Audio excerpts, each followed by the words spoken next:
I remember seeing this post about former Twitter artist Puppychan who do enjoy making a comment about the art deteriorating, as well as another post regarding an old/new art piece, so the comments are mistaken the old piece for the newer one. You may have seen either of these pictures before on Twitter, TikTok, or YouTube, so I wanted to take some time to talk about this. You know, the idea of an art style deteriorating, or whatever that actually means. Also, this isn't a video about Puppychan drama, so go watch any other video about that stuff. Hello, I'm Dovin, and it's my friend Chloe, who likes to read things sometimes. Also, I hope you like my new hat, and the set that I drew, it's spooky now. Since we're already on the subject, we can talk about this post and what it means for an art style to degrade. Spoiler for the rest of the video, but they really don't. If I were to tell you these two images were from separate artists drawing the same character, you would note the stylistic choices for each, pointing out how one is on a cool bike and the other is just standing there. So out of the gate, the comparison between these two drawings is not apples to apples. But separating the art from the artist for a second, this is not art style degradation. Rather, it's just two separate styles entirely. As an artist, you'll have a journey to find what your specific style is, or style is plural, as you can have multiple ones. Being inspired and drawing a bunch, you get influence for everyone around you. This helps shapes you and what you like to draw. For the case of Puppychan, their journey led them to a simpler art style. Is one objectionably better than the other? No, not really, as comparing art styles of which is better is a bit silly, I would say. It's honestly up to the viewer's preference of what they like. Rather, we can talk about the choices the artist makes for their final piece. If you don't know much about Puppychan, the latter art that they posted on Twitter ended up mainly being simple poses. If perhaps they were more dynamic or had more prompts to work with, maybe a background here and there, we can see more of how their art style evolved. And of course, stepping aside from the audience's later response regarding the artist, if someone wanted to try this stylization or just simplify their works, why would you try and pressure the artist to stick to an older style that they don't want to anymore? To say that their older style is objectively better and you got worse, you're terrible now, doesn't necessarily help the artist in the slightest, especially if the artist wanted to move on to something different. Of course, this isn't to be confused with not wanting to experiment or do as many poses as they once did, as I'm sure if they drew more, like poses or literally anything else, we can see more about what they changed. A drawing is a snapshot of an artist's abilities, and looking at the broader timeline, you can see what aspects they worked on and want to improve upon. This is what I meant that an art style cannot deteriorate, the artist just changes. It is important to mention that as Puppychan grew in popularity on Twitter, they would release art at a faster rate for quick likes. This would lead to a degradation in art quality. This, mixed with an unhealthy mental state, led to a lot of the latter works not being well drawn. Though in a vacuum, I still can refer to my previous statements that these two initial images are different art styles. While they would ultimately leave Twitter, on Tumblr they continue to draw, finding a new art style once again. But for that example, it was just about one person. As for say a TV show, it's different altogether, as that is often a more rigid set of rules artists need to follow. However, even then, the show's style can still change. Case in point would be Family Guy if it's earlier and latter seasons. Same characters, different approach artistically. This actually leads me to my next example, Butch Hartman, an individual with another internet track record I don't care to talk about in this video. If you really want to know about it, like you really truly want to know about it, just go watch some other video about it, please. I'm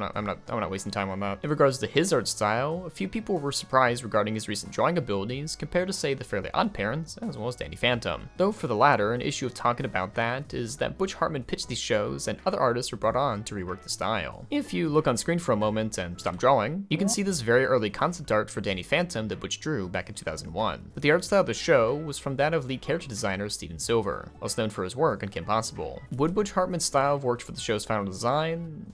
I'm unsure, but I do prefer Silver's drawings over Butch's in regards to this specific project. If you want a direct comparison to a more Butch-styled show, I suppose, Bunsen is a Beast is a more recent production that fits his style better. So in talks of art style degradation, there can be a discussion regarding what style fits a show better. But there necessarily isn't a good or bad art style, but rather one that perhaps needs time to grow or find the right production to be a part of. This isn't to forget that Butch has been accused of tracing for his paid commissions, which could just be uncreative inspiration from Google Images and honesty, or charging a lot for commissions in the first place for what you get. For the first half, that again is less about art style, more about art choices, and the latter, celebrities charge a lot. Woof. Slight tangent, of course, that discussions of art styles are often through a filter of whether you dislike or like the artist. This can shape the lens upon how much you look for mistakes of a piece of work. I mean, the more things that Butch done grew to more people disliking him, and were more open about making fun of his art. But this actually leads us to our last example, Yoshihiro Togashi, creator of Hunter x Hunter. He is a manga artist with lingering health problems as well as chronic back pain. This would cause his popular manga to go on many hiatuses due to these issues. And I have seen some of his fans talk about his bad art, often pointing towards his health problems. problems. This would be an example of an artist trying to push through to retain an art style while being put through hell. In this case, to not separate the art from the artist to call an art style worse off, while knowing the health issues detaches humanity to art. You know, what gives drawings life in the first place. To go on endlessly saying, this is bad, this is awful, they did a bad job here, and then go, oh yeah, they had a chronic pain, it's hurting to draw, right? It's just weird to me. But in this case, would it be better if the creators stopped drawing the manga only to give it to another artist trying to replicate the style that people are more used to? This is more heard of in Western projects, as more often than not, for manga, it's made by one person drawing and writing everything. Though creating manga itself is a very tiring process with awful work schedules, best left for another time. But with these three examples, we have seen how external factors can change our view on how we perceive an art style change. However, we also saw how art styles can change over time for one reason or another, as well as how specific art styles can work better for certain projects. But how did this post affect artists in the long run? I will tell you after we get back from this little break, where I tell you to subscribe, leave a comment, see if you're enjoying the video,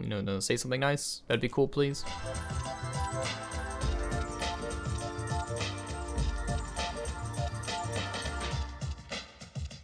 With these three examples in mind, we must circle back to the first one I talked about. Since this post came out, people have been using Puppychan as a poster child for art getting worse. I don't want to be like Puppychan, or I feel like Puppychan the way my art is getting worse. The latter I'd seen on TikTok with the artist White Rainbow Ass showing off a piece of work, then their other works feeling bad about themselves. The issue with this is that they're comparing a completed piece to unfinished works. It is the external mental pressure from posts like this that burden artists from trying anything new, or forgetting that art is a process. Not everything you'll make will be a 10 out of 10, and that's okay. It is okay to experiment and try something new. Perhaps one day someone might do the same. Look, oh, where's the art gods? Bye bye, I prefer their old arts. As a way to get likes off of your work, your hard work. No matter the intention, it can feel disheartening to think that the outside perspective is that you are terrible and deserve to be made fun of. In most cases, it's just someone trying to go for a more stylized or simple style than they tried before. This is also perhaps a mixture of social media encouraging more frequent posting and just being hateful, and what people like and share isn't proportionate to what an artist wants to truly create. I mean, obviously a video of Minecraft Steve saying funny is gonna get more likes than, I don't know, a vase or something that you drew that looks nice. If you are fearful of your art getting worse, talk to peers and mutuals in the similar art space. It's better than talking to replies, as you're gonna have too many cooks. Talk about what you like to draw, what you want to work on, what you could feel you can change. In fact, I'm trying to get out of my comfort zone of backgrounds. The interstitials, as well as the backgrounds you see, were all drawn by me, and I'm having fun, just having fun drawing them. I still need to do a lot of turnarounds and funny faces, but I'm doing things one step at a time.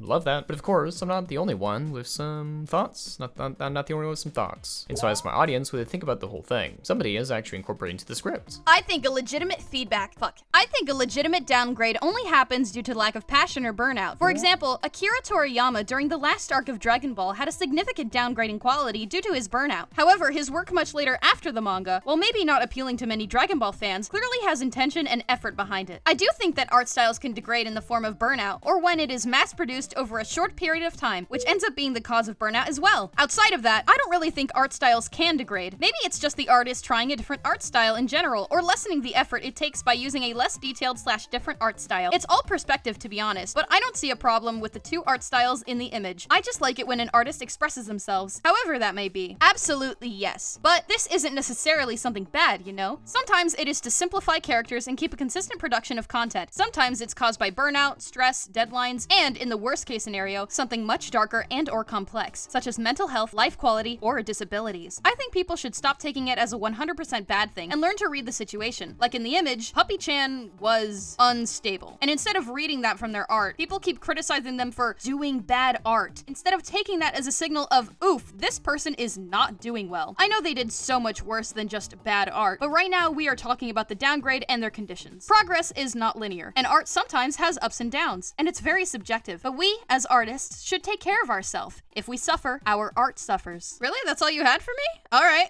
cool. Also brought on Do, who made the initial tweet, with their new thoughts 2 years later. To be honest, I really regret this tweet now for several reasons. Mainly with people using the term art deterioration to political artists and that, especially if you've got cartoony or stylized art styles. I also disagree with me original phrasing. Because like Puppychan could always like recreate their first drawing if like they really wanted to. I don't think the art like deteriorated or anything like that. I think the more apt term would be like art complacency. It's like they were just rapidly pumping out the same sexualized art that got them likes and attention because they're just spending way less time on the art, so it just looked less appealing to look at. Oh yeah, if you want to hear more from me, you can follow me Twitter at DoEnjoyer. That's where I am. I tweet about robots a lot. I'm also an artist, but I don't really do it that much. I probably should draw a bit more. Personally, I don't think an art style can truly degrade. Rather, the artist finds what they like and tries to experiment more with those new principles. But also how rushing your art can cause deterioration. In a lot of cases, as someone comparing others or their art, it could just be a mix of disliking the artist or the direction they're going. And that is fine. If you're a fan of older styles, such as Puppychan's very, very old one, there's definitely people out there who continue to draw that sort of thing. It's better to find someone that draws what you like than to try to force an artist to go back to what they moved on from. As an artist, things will change over time, and in the end, that's pretty okay, I would say. Pretty okay. Even if you aren't pursuing art for a job, if you're having fun and your art is making people happy, then what harm is it to draw something different every once in a while? Also, if it wasn't clear, just because I used two examples of people with detestable actions doesn't mean I support them. However, with them, they are good examples to better understand this sort of topic. Though it's late in the video, I thought I should make that clear. I've been Dovin, and if you haven't already, you best have a good day. You better have a good day.